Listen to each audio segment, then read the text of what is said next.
Welcome back to another video. My name is Bo. I am a used car technician and I recondition cars for us to sell to the public.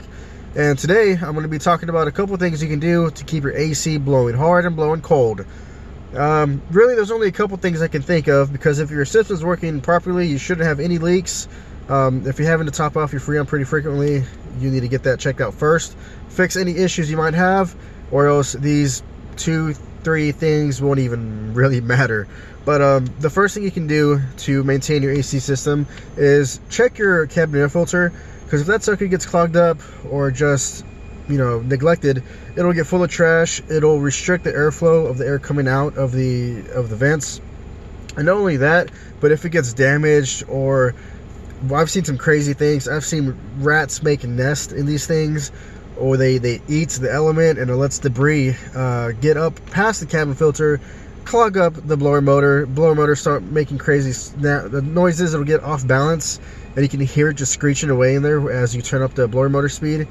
And not only that, but debris can get up into there and then clog up your evaporator. And that's another thing. Once your evaporator gets clogged up, it can be a really hard thing to clean. Sometimes they're easy to access. You can just get compressed air and clean out the evaporator, or maybe like a hose and kind of flush it out.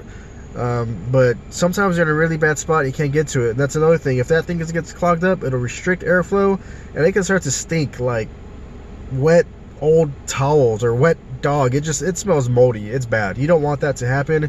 So keep up with the cabin filter. Make sure you're not getting a bunch of debris and crap up under the passenger side, because usually all that stuff lives under here, under the passenger side, where your feet are, behind the glove boxes, usually where your filter's located. Just maintain that. Make sure that's not getting filthy.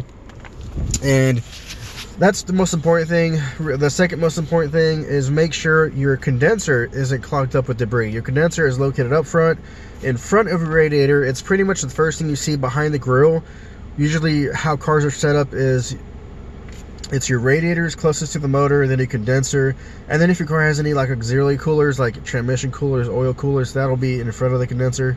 But the condenser, it's basically the same size as the radiator, and you can see it behind the grill. Make sure it's not full of debris, bugs, trash. Even if you get a plastic bag stuck up on the condenser, that alone will really create a lot of heat. Your AC system will overheat, generate too much pressure. It won't, it might even turn off. It might not even work, because your pressures will get so high, so hot, it'll just not work. So that's really important. Your condenser has to be free of debris. It has to be able to cool to be as efficient as it's designed to be. So yeah, those are really the main things you want to stay on top of to make sure your AC is working top notch and cooling the way it's supposed to. Because here in Texas, it's like 100 degrees and you really need AC to function around here. But anyways, if you like this video, like, subscribe, comment below. Thanks for watching. Later.